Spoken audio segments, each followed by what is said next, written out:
Chegou aqui 7h30. Deve ter passado bastante bem na chuva, cara. Assim.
Nós tivemos, na semana passada, a nossa semana de café, conforme foi colocado aqui para a gente.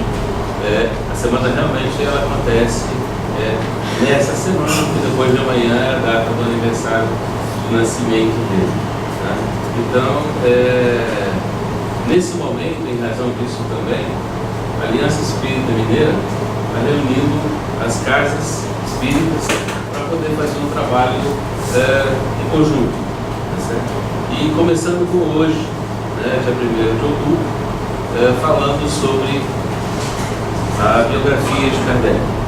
Essa palestra vai acontecer aqui na casa de Célio Xavier, vai acontecer no grupo, está acontecendo no grupo da fraternidade Eurípides Passanù e Cruzada do Bem Elizabeth Santos. Então, são 3 casas que vão estar levando o mesmo tema exatamente hoje, tá? Obviamente com palestrantes diferentes, para poder estar falando sobre Kardec. Na sequência, também em outras casas, vivemos, pensamos e operamos, mas deixamos a terra para onde vamos. Acontecerá amanhã na Fraternidade Espírita Camilo Chaves. Na quarta-feira, no Cenáculo Espírita Tiago Maior e na Fraternidade Espírita Camilo Chaves, vai estar acontecendo a palestra sobre nossa alma é de natureza simples e divisível, porém limitada em suas faculdades. Na quinta-feira, na Fraternidade Espírita Camilo Chaves, Vingadora Fúria apresenta-lhes um espelho a refletir a monstruosidade dos seus vícios. Na sexta-feira, dia 7, a carne só é fraca porque o espírito é fraco. Lá no Espírita, no Centro Espírita Casimiro Cunha. E na próxima segunda-feira, Próxima quinta-feira, dia 11, nossa alma é de natureza simples e indivisível, porém limitada em suas faculdades. Também lá no Centro Espírita Manuel Felipe Santiago. Então é uma programação da Aliança Mineira Espírita em comemoração a mais um aniversário de nascimento de Kardec. Okay? Isso dito, a gente gostaria de fazer a nossa oração para encerrar os nossos trabalhos aqui. O homem não pode viver isolado. Lembre-se de que cada companheiro da jornada é um amigo que o ajuda e a quem você também precisa ajudar. A cooperação existe entre todas as coisas criadas. Procure você também cooperar com tudo e com todos, em benefício da própria terra, que o acolhe bondosamente, permitindo-lhe a sua evolução. Ajude sempre e jamais examine.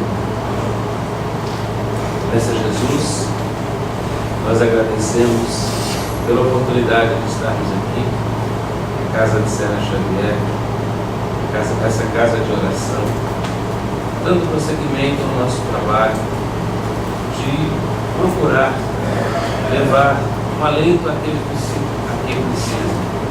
Alento esse que inicialmente começa com cada um de nós, pois todos somos necessitados.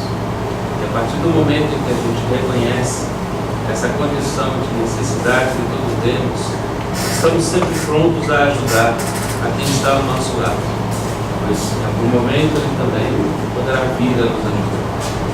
Que a vossa luz e a vossa paz permaneça sempre conosco. Obrigado, Senhor, que assim seja. Antes do Jada estar falando para a gente sobre a biografia de Kardec, eu queria chamar a Ana para poder fazer um convite do ciclo. Boa noite. Vou fazer um convite para vocês do nosso ciclo introdutório, que acontece toda segunda-feira, no mesmo horário que a reunião pública. É um ciclo, são 13 temas que a gente aborda, são 13 temas básicos da doutrina espírita para quem está chegando, está querendo conhecer um pouquinho mais sobre a doutrina e também para quem já conhece e quer aprofundar um pouquinho mais. O tema hoje é Fora da Caridade, não há salvação. Quem estiver com a gente no ciclo, a gente já vai agora, quem quiser vir junto também, e para quem ficar bom.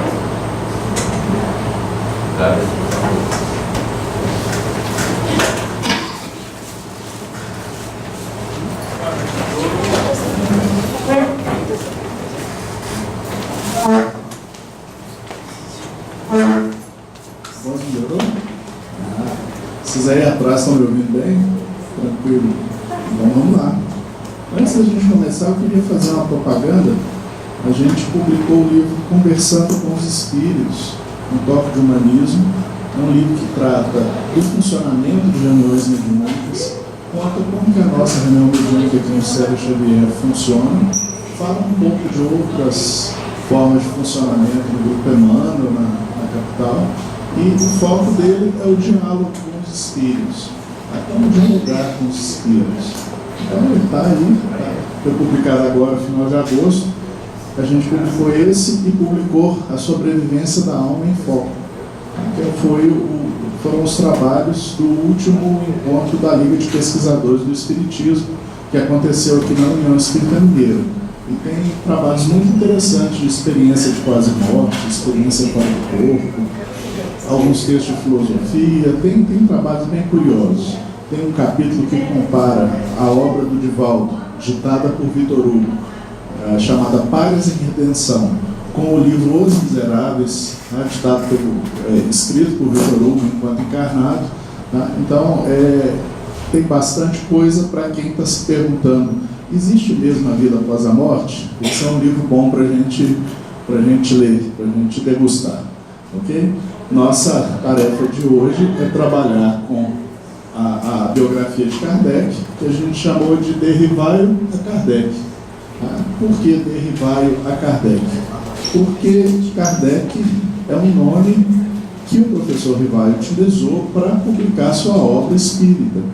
ele já tinha um nome conhecido na França antes de começar a trabalhar com o Espiritismo. Então a gente vai falar um pouquinho da vida de Rivaio e um pouquinho da trajetória desse autor conhecido como Allan Kardec. Tudo bem, gente? Vocês podem me interromper, vocês podem perguntar, tá? Desde que não seja defesa de tese, tá? De vez em quando aparece alguém entusiasmado, tá? Sintam-se à vontade. Se eu falar alguma coisa complicada, não ficar claro, pode perguntar, ok? Pode questionar, não tem problema, só não pode defender tese, tá bom? Combinado? Bom, então vamos lá. Rivaio nasceu em Lyon, na França, no dia... Opa, não foge não. No dia 3 de outubro de 1804. Aí não está... Ele está sem luz, né? Eu também, né? Aí junto os dois, aí fica só um slide mesmo. 3 de outubro de 1804 é um período uma década e pouco depois da Revolução Francesa. E ele nasceu. Lyon é conhecida como a cidade dos mártires, porque lá houve sacrifício de cristãos no século III, se não me falha, terceiro ou quarto, se não me falha a memória, a época em que a França estava sendo administrada pelo Império Romano. E o nome de registro dele de nascimento é esse aí, Denisard, Hippolyte Léon Rivaio. E o Denisard com S e o Hippolyte com L só. Tá? E o nome de batismo, que é o nome que ele normalmente usa, Hippolyte Léon Denisard Rivaio. E o Denisard com Z. Tá? Ele foi batizado como católico, ele era filho de pais católicos. O pai dele era juiz, a mãe dele trabalhava em casa como era comum naquela época, né? Cuidava dos filhos da casa, tá? E ele foi batizado nessa igreja de Saint-Denis da Cruz, russa possivelmente, tá? Já que não é vermelho isso aí. Uma fotozinha de Lyon. E sobre o nome de Kardec, existe um livro escrito pelo amigo nosso carioca Jorge Damas, né, chamado Allan Kardec, Análise de Documentos Biográficos. Houve um momento em que tanta gente começou a polemizar o nome certo de Rivaio, o nome certo de Rivaio, que eles foram nos cartórios e pegaram a certidão de nascimento, a certidão de casamento, a certidão de óbito, todas elas, e fizeram cópia da certidão, traduziram e colocaram um livro. Esse livro é só um livro de documentos, tá? Para a gente saber direitinho qual é o nome e como é que se escreve. Bom, depois de alguns anos morando com os pais, chegou a época da educação. E decidiu-se então que Rivaio não iria ser educado na França, ele iria ser educado na Suíça. Existia um educador na Suíça, Jean-Henri Pestalozzi, que estava utilizando um método de ensino diferente dos métodos de ensino que eram usados na França. O ensino na França era dogmático, usava-se punição para quem não aprendia, se colocava criança em sala fechada, e o Pestalozzi ele acreditava que as crianças aprendiam à medida em que elas eram livres para poder explorar seu meio ambiente. Então ele tinha uma forma inovadora de fazer ensino, e a escola dele era nesse castelo que vocês estão vendo aqui. Aqui ao fundo a gente tem o castelo de Pestalozzi, né? Então, Kardec entrou em 1814 ou 15 e ficou lá até uma data incerta. Tá? A gente tem a data em que ele já está em Paris, depois que ele sai da Suíça. Lá ele graduou-se bacharel de Ciências e Letras, e embora alguns biógrafos tenham falado que ele era médico, e alguns maçons tenham desejado que ele fosse maçom, eu conheço pesquisadores que já reviraram a França atrás da filiação de qual loja, de que Kardec teria sido adepto da maçonaria. Ele não foi adepto da maçonaria, tá? E também não foi médico, apesar de ter estudado o magnetismo, que era utilizado como uma espécie de medicina alternativa naquela época. Isso talvez tenha levado a erro Henri Sauce e os outros que disseram que Kardec era médico, mas ele nunca se formou em medicina, o título dele é aquele. E com aquele título de bacharel de Ciências e Letras, ele podia dirigir uma escola. E é o que ele vai fazer quando ele voltar para Paris. Tá? Disse que ele substituiu Pestalozzi em algumas situações em que Pestalozzi se afastava do Instituto, tá? Mas isso também é algo que não está devidamente documentado, a gente só cita. Né? Aqui tem o castelo, numa época em que a cidade, tá? Uma época mais antiga, um desenho de época. Tá? Aqui tem fotos do castelo que foram feitas por esse rapaz, já desencarnado, Edson Aldi. Ele fez um livro de fotografias de Allan Kardec. Ele era cineasta e o Edson queria fazer um filme sobre Kardec. Então ele começou a fazer a pesquisa. Me ajuda aqui, Parreira. Abre para mim, mostra, folheia o livro, que com uma mão só eu não vou conseguir. Mostra para o pessoal, de uma forma geral. Ele foi fazendo fotografias, está vendo? Dos lugares em que Kardec esteve. Então a gente consegue com esse livro acompanhar a vida de Kardec desde o começo até o final. Ele é da área de comunicação, então fez um livro bonito, aquele estilo livro de fotografia que a gente costuma comprar em casa. Minha esposa gosta muito, tá? De ter alguns livros de fotografia, ficam lá na sala para o pessoal folhear. A gente tem esse livro aí do Edson Aldi. Obrigado, Parreira. Eu vou mostrar algumas fotografias dele aqui nos slides, com a licença dele. Tá?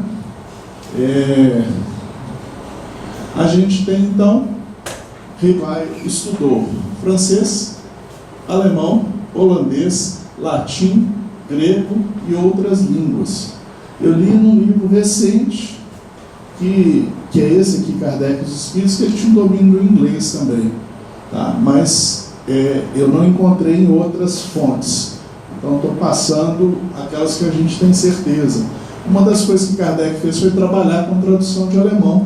E ele traduziu diversos livros do alemão para o francês. Tá? E publicou esses livros naquela época, em 1825. Então, de 14 ele entrou em Verdun. 11 anos depois, ele está fundando a escola de primeiro grau em Paris. Ele já está na capital da França. E em 1826 ele funda o Instituto Rivai. Isso aqui é uma coisa assim meio corajosa, porque à época o ensino estava todo nas mãos da igreja. Então, ao contrário do que a gente tem hoje, que é a educação pública, a educação privada, e acaba que a educação ligada à igreja inseriu-se na educação privada, tá? Lá, naquela época só existia a educação dada pela igreja, tá? E muito pouco de educação pública, e quem chegava com escolas particulares era uma espécie de vanguarda, tá? Era alguém que estava querendo fazer alguma coisa diferente. E a igreja utilizava do ensino para poder ensinar os dogmas da igreja. Então, quando alguém monta uma escola, Kardec mesmo era fortemente orientado pelo ensino das ciências, que é o que ele queria que a juventude tivesse acesso. E usa o método pestalozziano na sua escola, e ele monta essa escola na Rue Sèvres. Tá? E uma das coisas que a gente sabe é que de 1830 a 58 ele foi membro de júri, porque depois que Rivai se torna Allan Kardec e começa a publicar, algumas pessoas começam a questionar o caráter de Allan Kardec. E aí os seus defensores colocam como que uma instituição seríssima, como era a instituição do judiciário francês, aceitaria uma pessoa sem caráter para poder ser membro de júri. Esse era um dos argumentos que os defensores de Kardec utilizavam e que a gente deixou aqui. Aqui a gente tem uma foto da Rue Sèvres, 35, está aqui o Divaldo, em pé, Divaldo Franco, um médico baiano, em pé, frente à rua onde seria a fachada de onde teria sido o Instituto Rivai. Okay? Bom, como pedagogo, Rivai foi muito produtivo. E ele foi muito influente também à sua época. Ele tem 12 diplomas de membro de sociedade científica. Aquela época era diferente dos dias de hoje. Hoje a gente quer ser pesquisador, a gente estuda, obtém um doutorado, faz concurso, tá? E entra ou no instituto de pesquisa ou numa universidade. Na época não existia doutorado, você graduava, que é o título que Kardec tem, tá? Você começa a escrever, a produzir e submete as coisas que você produz às sociedades científicas. E se você apresenta, é recebido e apresenta porque você está em meio à comunidade científica. Então ele era recebido, tá, por 12 sociedades científicas, não é pouca coisa não, gente. Em 28 ele fez o plano para a melhoria da educação pública da França, e ele tem 21 livros didáticos e pedagógicos. Eu coloquei ali a página de frente de um dos livros dele, tá, publicado em Paris. Ele se casou com Amélie Boudet. A gente só tem fotos dela com mais idade, né, em 82, tá, ela já está próximo da desencarnação. Kardec desencarnou em 69, né, então vocês imaginam. E Amélie Boudet era 9 anos mais velha que Allan Kardec. Mas ela era uma mulher diferenciada para a época, porque ela tinha estudos. Muitas das mulheres eram educadas para tomar conta de casa. Amélie Boudet, ela era professora de letras e de belas artes. Ela tem livros nessas áreas de belas artes, de desenho e outros mais. E ela conheceu Kardec no meio de ensino, no meio de aulas. Tá? E aí Kardec se interessou por ela se interessou por Kardec, e aí aconteceu o que acontecia na época. A mãe de Kardec escreveu para o pai de Amélie pedindo a mão em casamento. Ela era de família rica, família com recursos, tá? Então eles nunca tiveram assim apertos financeiros, tá? Depois de casados. Mas ela era de vida simples, ela não ostentava riqueza, nada disso, tá? Houve, depois da desencarnação dela, houve assim, como eles não tiveram filhos, alguns primos, primo segundo, primo terceiro, entraram na justiça querendo parte da herança de Amélie, tá? E foi dividida por 6 parentes diferentes. Foi a decisão que o judiciário francês teve à época, tá? Eles se casaram em 9 de fevereiro de 32 e a gente continua andando a história, porque o tempo não está parando. Kardec, ele tem um texto que ele escreveu em 1863, onde ele divide o espiritismo em períodos. Então, eu aproveitei esse texto. O texto se chama Período de Luta, e quem quer ler, encontra no livro A Obsessão, tá? Que é uma coletânea de textos de Allan Kardec sobre o tema. Então eu saí dividindo aqui. A gente vai entrar no período de curiosidade do Espiritismo, que é o período das mesas girantes. Os fenômenos espíritas ou espirituais envolvendo médiuns, eles tiveram uma grande projeção pública nos Estados Unidos, mais ou menos na década de 40, na década de 40, início da década de 50. E alguns médiuns ficaram muito conhecidos nos Estados Unidos e resolveram dar demonstrações públicas na Europa. E viajaram para a Europa para dar demonstrações públicas. E chegaram à França, onde já se estudava o magnetismo e os sonâmbulos, que são um tipo, entre aspas, de médium.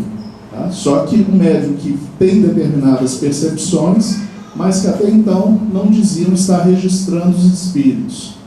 E as mesas girantes, elas se tornaram uma espécie de um momento de lazer. Tá? Traz o médium, faz a mesa mexer e faz perguntas para a mesa. E aí você fazia perguntas para a mesa respondia, e aí as pessoas faziam perguntas assim: eu vou me casar? Eu vou ficar rico? Qual que é a profissão que eu vou ter? Era esse tipo de pergunta que eles faziam, e aí, quando passava o interesse, eles iam fazer outra coisa. Era uma atividade de diversão no meio das festas. E Kardec e Rivaio não queria nem ouvir falar desse tipo de coisa, porque ele achava que não era uma coisa séria. Até que, então, em 53, já se começa a falar em mesas girantes na França, que tem esse nome aí, Guéridon, e em 54, um amigo de Kardec chamado Fortier convida Kardec para poder assistir às demonstrações de mesa. E o Kardec não acredita nas demonstrações de mesa. Ele disse que isso aí era conversa para fazer gente dormir em pé, tá? Que ele só acreditaria nisso se as mesas tivessem músculos para se mexer, tá? Tivessem nervos para sentir, ou se elas pudessem tornar-se sonâmbulas. Quando eu li isso da primeira vez, eu nunca entendi se pudessem tornar-se sonâmbulas. Por quê? É o sonâmbulo, aquele sonâmbulo que sai andando? Não. É o sonambulismo, que eles já conheciam a partir do magnetismo. Pessoas que alteravam a consciência depois que os magnetizadores estendiam a mão sobre a cabeça. Tá? E, então Kardec já dá demonstração de conhecimento do magnetismo animal naquela época. E ele não deu bola para Fortier. Em 55, ele é chamado novamente porque o Fortier diz para ele que as mesas respondiam às perguntas. Ele fala assim, não, peraí, movimento mecânico a gente explica com o magnetismo animal, mas mesa responder pergunta, e pergunta elaborada, não, então elas tem alguma coisa aí que está faltando, tá? Para a gente poder compreender isso. Se há um efeito inteligente, esse efeito deve ter uma causa inteligente, tá? A gente não pega a Mona Lisa e fala assim, caiu a tinta por sobre a tela e deu a forma de Mona Lisa. Caiu por acaso. A gente vê na Mona Lisa a intenção do artista. Você vê que existe uma origem inteligente pintando a Mona Lisa. Eu não diria isso de todos os quadros, não é verdade? Tem uns quadros de arte moderna que a gente não sabe direito, tá? Se foi feito ao acaso, se foi jogado, simplesmente arremessado, ou se há uma intenção por parte do artista, se o artista quer comunicar alguma coisa. Mas Kardec ficou atento a isso, porque ele acreditava nesse axioma das ciências, que todo efeito inteligente há de ter uma causa inteligente. O que fazia essas mesas se moverem, então? Então, em 55, ele vai à casa do senhor Carrotti e assiste as demonstrações pela primeira vez. E ele fica interessado, e ele começa a ir em pequenos círculos na França, onde a prática das mesas girantes era feita, e o contato com os espíritos era feito. E aí, então, naquela época, além das mesas que se moviam, começou-se a se utilizar cestas, em que os médiuns encostavam a mão na cesta, a cesta tinha um lápis preso até ela, e o lápis escrevia. Até que Kardec começou a observar, e mais à frente ele vai dizer, para que cesta? Põe o lápis direto na mão do médium, deixa o médium escrever. As pessoas queriam ver fenômenos, e Kardec queria ver a inteligência dos espíritos, as respostas dos espíritos. Ele achava que havia algo mais interessante do que o fenômeno em si, de ver uma cesta se movendo, tá, e dando forma aos garranchos no papel. Em 55 ele vai na casa da senhora Roger,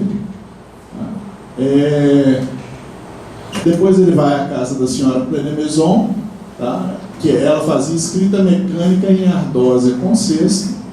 A ardósia é uma espécie de um quadro de giz que a gente utilizava há mais tempo, que hoje se usa muito pouco, porque faz uma poeira danada, né?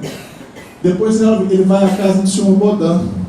E o senhor Baudin tinha duas filhas. Eles moravam, ele era um fazendeiro que trabalhava na Ilha da Reunião, que ficava na parte oriental da África. E lá eles já praticavam mediunidade. E um espírito chamado Zéfiro falou para ele que ele iria voltar à França e que ele iria encontrar com um amigo dele, Zéfiro, depois que ele voltasse à França, e que esse amigo havia sido um grande sacerdote. E o senhor Baudin achou esquisita essa história toda, porque ele estava muito bem instalado na Ilha da Reunião, até que ele começou a ter problemas financeiros, e a contragosto ele teve que voltar para Paris. E as meninas dele, uma chama-se Caroline, a outra chamava-se Julie Baudin e Caroline Baudin, elas continuavam fazendo os exercícios mediúnicos, e aí Kardec ficou conhecendo, e viu que ele tinha espaço. Elas chamavam a cesta de carrapeta, que era utilizada para escrita com lápis, e Kardec viu que tinha liberdade para fazer perguntas aos espíritos. E ele começou então a fazer perguntas cada vez mais elaboradas. Quem estudou um pouco de filosofia vê nas perguntas de Kardec a influência das coisas que eram discutidas naquela época. A gente vê um pouco de Descartes por detrás de Kardec, a gente vê um pouco de Voltaire por detrás de Kardec, a gente vê um pouco dos grandes filósofos, das coisas que eles discutiam, nas perguntas que Kardec leva aos espíritos. E as meninas tinham 13, 14, 15 anos, e eram mulheres naquela época, sem a educação formal que os homens tinham. E elas davam respostas coerentes e de alto grau filosófico às perguntas que Kardec fazia. E aí então, o professor Rivaio ficou bem mexido com as meninas Rodin. É lá que ele conhece Zéfiro, e Zéfiro diz a ele que ele teria uma missão, e que essa missão seria a divulgação do Espiritismo, que à primeira vista não é muito bem recebida pelo professor Rivaio. Tá? A mediunidade de Caroline Bodin era mecânica e inconsciente. Ela escrevia as coisas e não sabia o que havia sido escrito. Depois se perguntava para ela o que havia sido respondido, ela não dava notícia. E durante o transe, você poderia conversar com Caroline, tá? E ela conversa com você uma coisa e escreve outra. Eu conheço um médium inglês que fazia a mesma coisa. Ele era da igreja anglicana, então ele não aceitava de jeito nenhum que ele fosse médium e que os mortos estivessem se comunicando através dele. Então, como é que ele fazia para ter certeza que a faculdade dele não era fruto da cabeça dele? Ele abria Emmanuel Kant dentro da sessão e começava a ler e explicar Kant para as pessoas, enquanto sua mão preenchia as folhas de papel. Isso é o que a gente chama de mediunidade mecânica.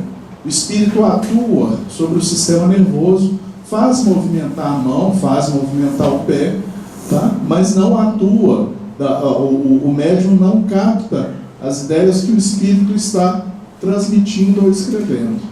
Está indo bem, gente? Está tranquilo? Tem perguntas a fazer? Não? Então vamos lá.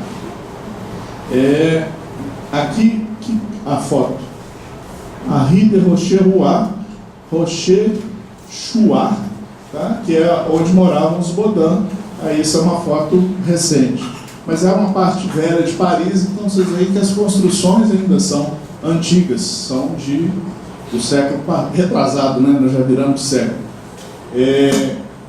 Então, Zéfiro explica para Kardec que conheceu uma existência anterior nas Galhas, no tempo dos druidas, e que o nome dele, naquela época, era Allan Kardec, que eles eram amigos. E aí, então, Kardec começa a fazer o trabalho dele e vai escrever. Eu queria que vocês prestassem atenção, que nós estamos falando, olha só, o contato dele, ele começou efetivamente com contato com os médiuns em maio de 55. Ok? Então, o grau de disciplina de trabalho dele é tamanho que ele vai publicar o Livro dos Espíritos em 18 de abril de 57. Com 2 anos, ele escreve o Livro dos Espíritos. Isso significa frequentar as reuniões, perguntar aos espíritos e escrever. Não tinha não tinha computador, com certeza, não tinha máquina de datilografar, tudo no mãozão. Quando ele entrega os textos para imprimir, o pessoal entrega para ele placas enormes com filas de caracteres. Aí ele tinha que verificar uma por uma o que tinha sido colocado lá. Se tinha erro, ele tinha que trocar letra por letra. E a primeira edição do Livro dos Espíritos tem mais de 500 perguntas, e a segunda edição tem 1081 perguntas. Então, em pouco tempo, olha o volume de trabalho e a produtividade e a profundidade do trabalho de Allan Kardec. Quem aqui já leu o Livro dos Espíritos, de capa a capa? Levanta a mão, por favor. 1, 2, 3, 4, 5. Gente, vamos ler o Livro dos Espíritos. Não precisa ser de capa a capa, não. Começa lendo uma página, 2 por dia, que a gente chega lá. Em 1 ano a gente chega lá, com certeza. Né? Bom, isso a gente já viu. Então, em 25 de março de 56, na casa do Sr. Bodin, o Espírito diz a ele: para ti, apresenta-se um espírito diferente, disposto a encontrar com ele 15 minutos por mês.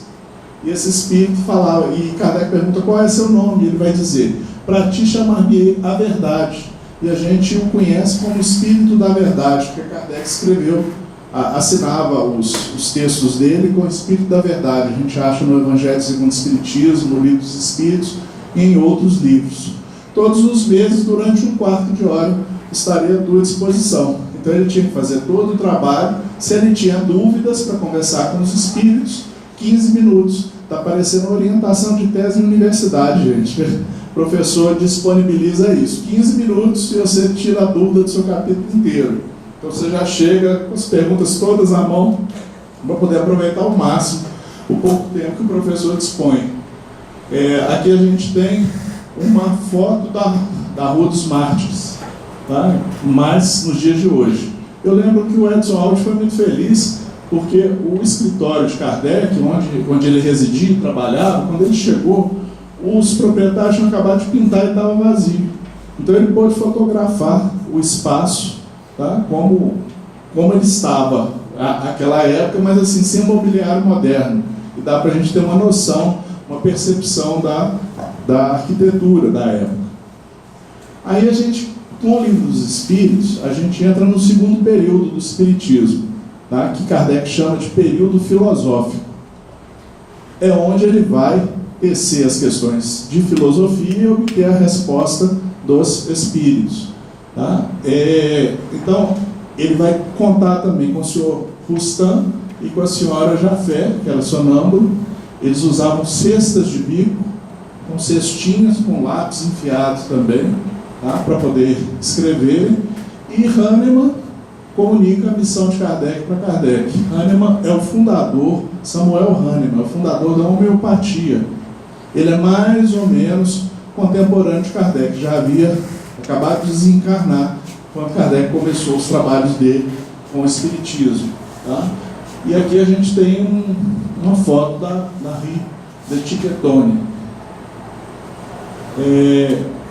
A primeira página do Livro dos Espíritos, vocês estão vendo as letras, né? São tipos soltos, livros que ele vai colocando com tamanhos. Então aqui você tem uma régua, aqui você tem outra, aqui você tem outra, tá? E ele vai aumentar ou diminuir, colocar do mesmo tamanho, tá? A primeira edição foi concluída em 11 de setembro de 56 e foi publicada em 18 de abril de 57. O trabalho de edição foi relativamente rápido para um livro volumoso como esse e para as editoras que estavam ocupadas, publicando outros livros.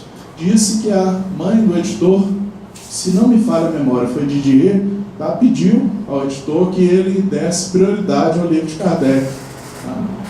E, bom, nesse livro, com certeza, mais de 10 médiuns trabalharam, isso aí eu posso dizer com certeza. Eu não sei dizer quantos exatamente trabalharam, podem ser muitos mais de 10, mas 10 nomes diferentes de médiuns a gente encontrou fazendo as pesquisas.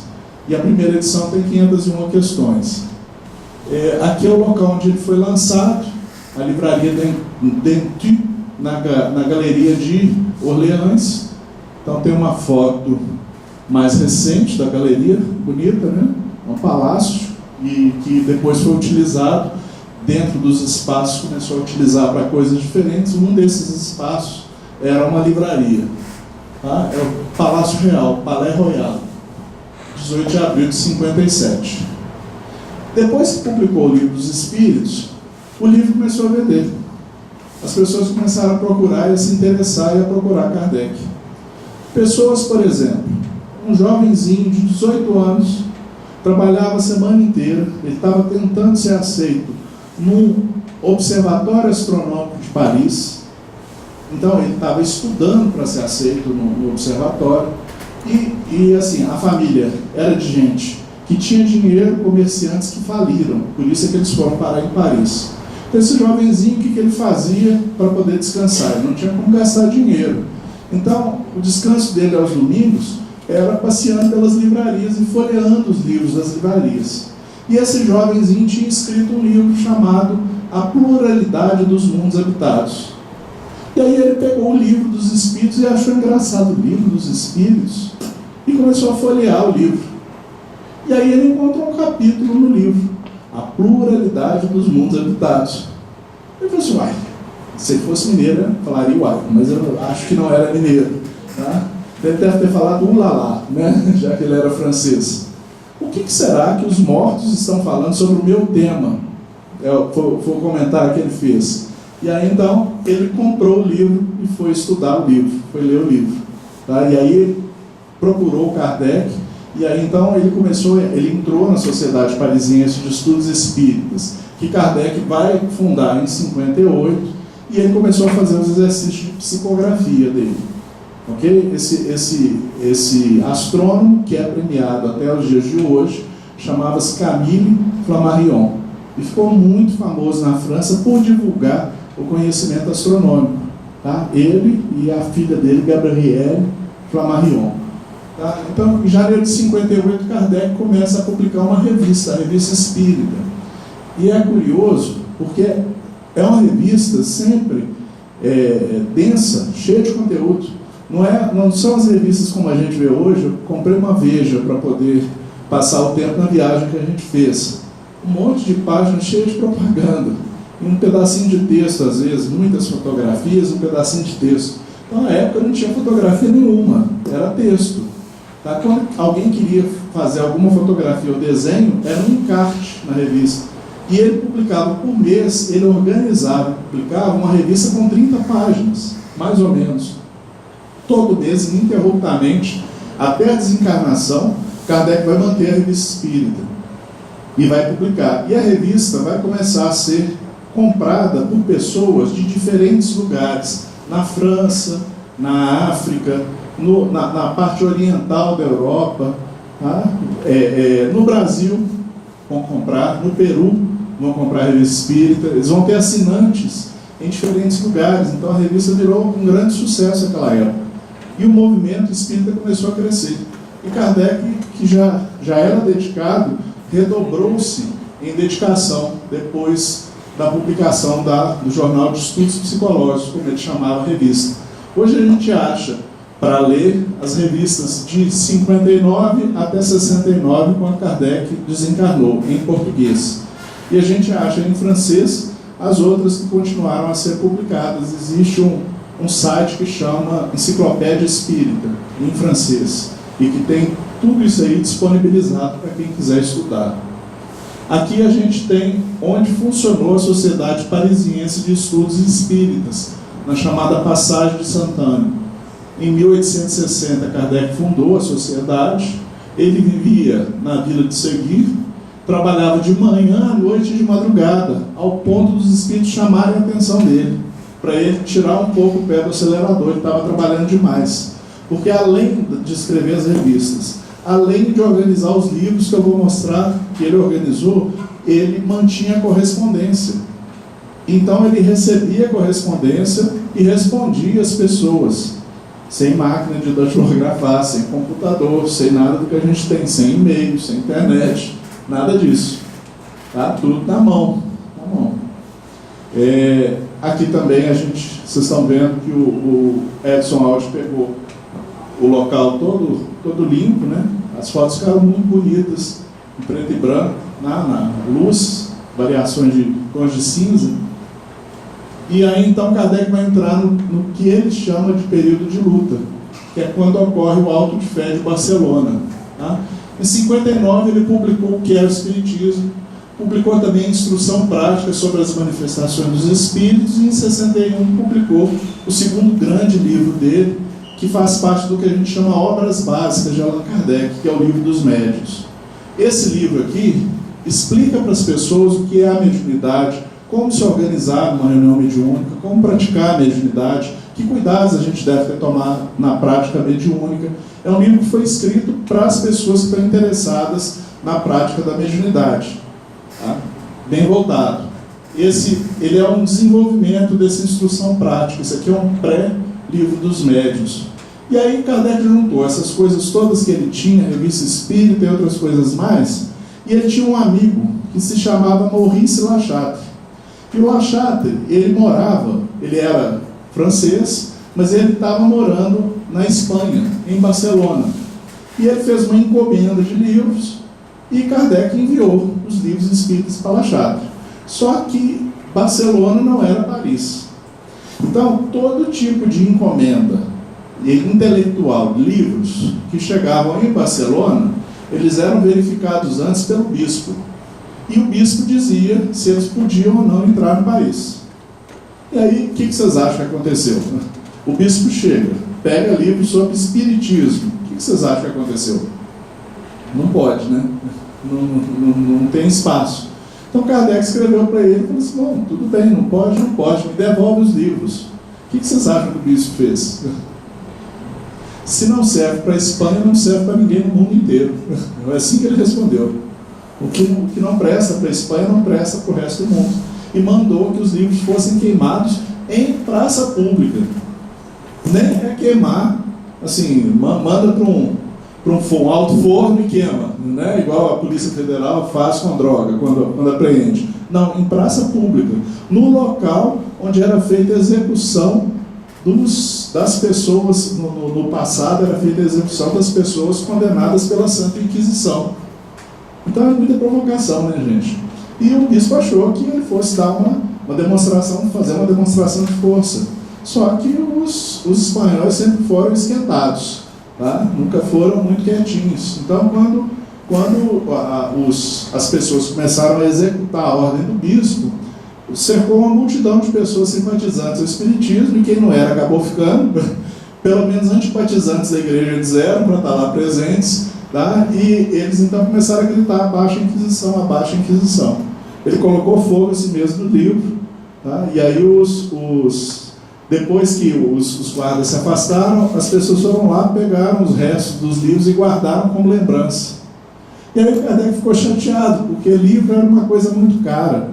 Eu estudei a vida do Alfred Russel Wallace, e ele é inglês, e ele fez a viagem no Brasil nos anos 48 a 52. E aí ele fez a primeira publicação de livro dele. As edições eram assim, 100 exemplares, 200 exemplares. Então, se tinha um pacote suficiente para fazer uma fogueira, foi um prejuízo razoável o prejuízo que Kardec teve e que o Lachatre também teve. E aí Kardec ficou chateado. Foi à noite para a reunião mediúnica e tal, tá, aborrecido, e os espíritos perguntaram: está aborrecido? Ele: fica não. Todo mundo vai conhecer o espiritismo a partir de agora. E foi o que aconteceu. Aquilo ali acabou funcionando como uma espécie de propaganda para o pensamento espírita.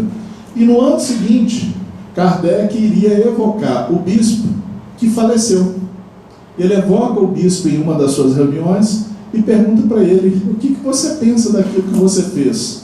E o bispo fala assim: olha, eu agi na defesa dos interesses da igreja, mas eu estava errado. Ele estava do lado de lá, ele viu que do lado de lá ele continuava sendo, ele não encontrou nem o céu, nem o inferno, nem talvez um pouquinho de purgatório, né, já que ele estava com a consciência pesada. E aí então ele respondeu que ele pede os espíritas que orassem por ele. Olha que coisa bonita. Não deixa de ser todo reconhecimento de erro, não deixa de ser uma coisa que a gente deve admirar, né, no espírito. Bom, então 61, Auto de Fé, e aí Kardec está em meio ao período de lutas. Em 61 ele publicou o Espiritismo em sua expressão mais simples, que são livros pequenos que Kardec faz para as pessoas que quisessem fazer uma leitura rápida do pensamento espírita. Ele tem uma dúzia de páginas, que é o resumo da lei dos fenômenos espíritas, e que eu acho que a FEB colocou dentro desse volume agora, que foi traduzido recentemente, tá? Pelo amigo nosso lá do Nordeste. E ele publicou a Refutação das Críticas contra o Espiritismo, que é uma resposta ao padre Marozot. Em 61, Kardec fez uma viagem até Lyon, que fica aqui. Então aqui dá para a gente ver bem. Aqui é a terra de nascimento de Kardec. Tá? A mãe de Kardec tinha, quando foi ter Kardec, antes de Kardec, ela começou a passar mal e levaram ela para uma cidade de Águas para poder fazer tratamento que era comum na época. Tá? Tratamento a partir de águas termais e tal. E ela voltou para Lyon e teve Kardec. Kardec foi bem recebido, voltou para a França, e aí quando souberam que Kardec tinha ido visitar Lyon, começaram a chegar convites para Kardec ir em diversas cidades. Então em 62 ele fez um tour pela França. Olha só, ele foi em Paris, Troyes, Lyon, Avignon, Montpellier, Sète, Toulouse, Albi, que é região dos cátaros, que eram católicos que acreditavam na reencarnação e que foram massacrados por causa disso, tá? Albi, Marmande, Bordeaux, Saint-Pierre-d'Oléron, Rochefort, Angoulême, Tours, Orléans, a cidade da Joana d'Arc, que Joana d'Arc tomou, e de volta a Paris. Ele fez isso tudo com dinheiro do próprio bolso. Tá? Ele não recebeu o dinheiro dos confrades para poder viajar. E aí, então, não interessa o que a gente faça, né? Se a gente se torna pessoa pública, sempre inventa alguma coisa. Um escritor, um jornalista francês escreveu um texto chamado Os Milhões do Sr. Allan Kardec e acusou de estar ficando milionário com o espiritismo, o que não aconteceu. E aí, então, ele responde à acusação de estar ficando milionário com o espiritismo. Com isso, quem pega o Evangelho segundo o Espiritismo, que é um livro que vai sair 2 anos depois, a gente vai encontrar médiuns de diversos desses lugares aqui, de Bordeaux com certeza, tá? Mas de diversos desses lugares vêm comunicações. E Kardec coloca dentro dos livros, ou seja, ele estabelece contato com as instituições que estavam nascendo e começa a trocar correspondência com eles e começa a receber informação de um volume imenso de médiuns. E aí o Espiritismo entra no que Allan Kardec chama de período religioso. Kardec, ele começa, não sei se vocês conhecem a história dele, mas ele, quando foi a Iverton, ele era filho de família católica. E a Suíça era um país protestante. E ele teve professores muito bons, tanto católicos quanto protestantes. E ele ficava assim, gente, mas por que eles estão brigando entre si? Que motivo é esse que leva às discussões entre católicos e protestantes? Será que não dá para eles se acertarem? Então ele já tinha isso desde a juventude. Quando ele começou a escrever, a publicar os trabalhos espíritas, ele acreditava que as pessoas poderiam ser de qualquer religião e estudarem o espiritismo e conhecerem a vida após a morte. Elas poderiam ser muçulmanas, elas poderiam ser celtas. Ele tem uma série de artigos na Revista Espírita falando do espiritismo e diversas crenças diferentes. Só que o que aconteceu? Kardec foi colocado pelo Papa no Index Prohibitório. Então, tanto o Livro dos Espíritos quanto o Livro dos Médiuns se tornaram proibidos para os católicos. Eu cheguei a ter um volume do Index na mão, bem na Universidade Federal de Minas Gerais. Estava na biblioteca da Fafiche, quando eu peguei e falei, o Index, eu vou lá olhar, vamos ver se a gente acha Allan Kardec. Aí achei o Livro dos Espíritos e o Livro dos Médiuns. E fiquei muito feliz, porque estava bem acompanhado. Vitor Hugo também tinha sido colocado no Index. Eu falei, ele está em boa companhia, só gente importante aqui junto com Kardec, sendo proibido de ler à época. Então, Kardec começa a se preocupar, e ele tem contato com as comunidades e fala assim, olha, a gente tem que se preocupar com como esses espíritas vivem. A gente tem que se preocupar com a conduta dos espíritas. A gente tem que se preocupar com a mensagem cristã. E aí, então, ele sai da posição dele, de deixar que cada um tivesse sua religião, já que o espiritismo estava proibido, e começa a produzir dentro do aspecto religioso. Por isso é que ele chama isso de período religioso. E ele publicou essa classificação em dezembro de 63 e em abril de 64, 4 meses depois, ele já publicava o Evangelho segundo o Espiritismo, que é o livro mais lido no Brasil. É o livro mais lido da obra de Allan Kardec no Brasil, de todos os livros da codificação. Ele bate o Livro dos Espíritos. Vou fazer uma pesquisa aqui. Foram umas 5 pessoas que já leram o Livro dos Espíritos. Quem já leu o Evangelho segundo o Espiritismo aqui? Melhorou, tá vendo? 1, 2, 3, 4, 5, 6, 7, 8, 9, 10, 11, 12, 13, 14, tá vendo? É isso. O Evangelho segundo o Espiritismo é bem mais procurado, porque ele discute os evangelhos, mas não preocupado com dogmas, preocupado com a nossa vida, com como é que a gente deve conviver uns com os outros, como é que a gente deve se relacionar. Ele traz soluções, ele traz questões para o nosso dia a dia. Daí o livro ser tão querido, o livro ser tão lido no Brasil e está tão ligado à nossa cultura.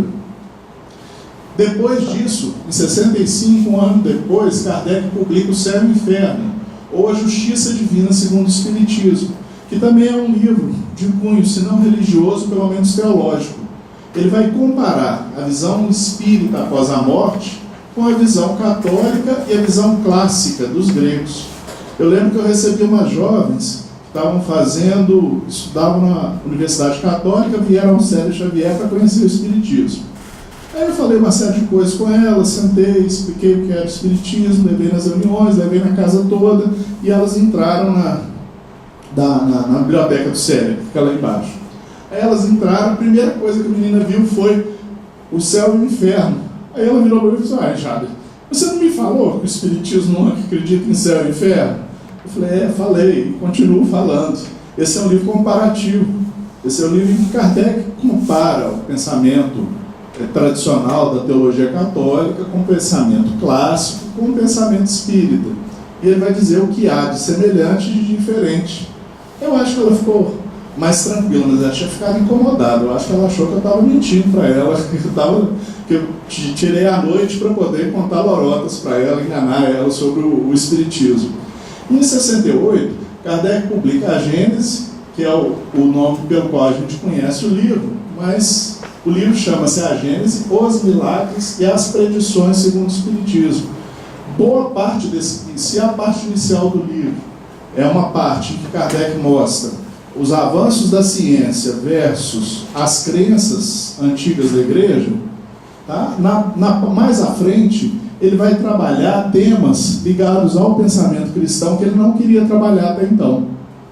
Tá? E daí ele tratar da questão dos milagres, explicar milagre por milagre de Jesus e dar uma visão racional dos milagres. Ele não explica milagres como algo maravilhoso, como um poder superior. Ele tenta explicar os milagres a partir das categorias de análise espíritas. E é muito interessante a forma com a qual Kardec trata um tema visto como algo sobrenatural. A forma natural como Kardec trata um tema sobrenatural. Bom, Kardec disse que depois viria um período intermediário, que ele não era capaz de saber direito o que era, e um período de renovação social que talvez acontecesse no século XX. Está acontecendo um período de renovação social no mundo inteiro. Se a gente parar para poder olhar, está acontecendo. Coisas que eram aceitas, tá, como normais há 50 anos atrás, hoje não são toleradas por exporem as pessoas a ridículo, por destruírem a natureza. Tá? Hoje se considera normal que o Estado assegure a saúde para as pessoas que estão, para os seus cidadãos. Isso não é considerado uma coisa esquisita, como era no século XIX, que só os ricos é que tinham acesso a médico. Então, vem mudando o mundo. Apesar de todos os problemas que nós enfrentamos, o mundo vem avançando. Tá? E em 31/1/69, eu estou terminando, Barreiro, pode ficar tranquilo, tá? Ocorreu a desencarnação de Allan Kardec. Ele estava se preparando para poder levar o material para a livraria espírita que ia ser fundada, que ia funcionar na Rue de Lille, tá? E aí então ele teve uma parada cardíaca e desencarnou. Ele foi enterrado primeiro no cemitério de Montmartre, que era um cemitério sem muito prestígio, em Paris. Depois, as pessoas ligadas a Kardec fizeram um esforço e trasladaram Kardec para um cemitério de Père Lachaise, e lá construíram o Dolmen, que ficou como uma espécie de homenagem à memória de Allan Kardec, e que muitos espíritas visitam até hoje. Tá? Depois da desencarnação dele, a gente tem 3 livros. O Catálogo Racional para se fundar uma biblioteca espírita, que foi publicado em abril de 69, um mês depois da desencarnação dele, a última obra que Kardec organizou. Obras Póstumas já foi em 1890, e a Obsessão é uma organização de textos sobre a obsessão que Kardec publicou na Revista Espírita e que os companheiros da Federação Espírita Belga publicaram em primeira edição em 1950. Ok? É isso.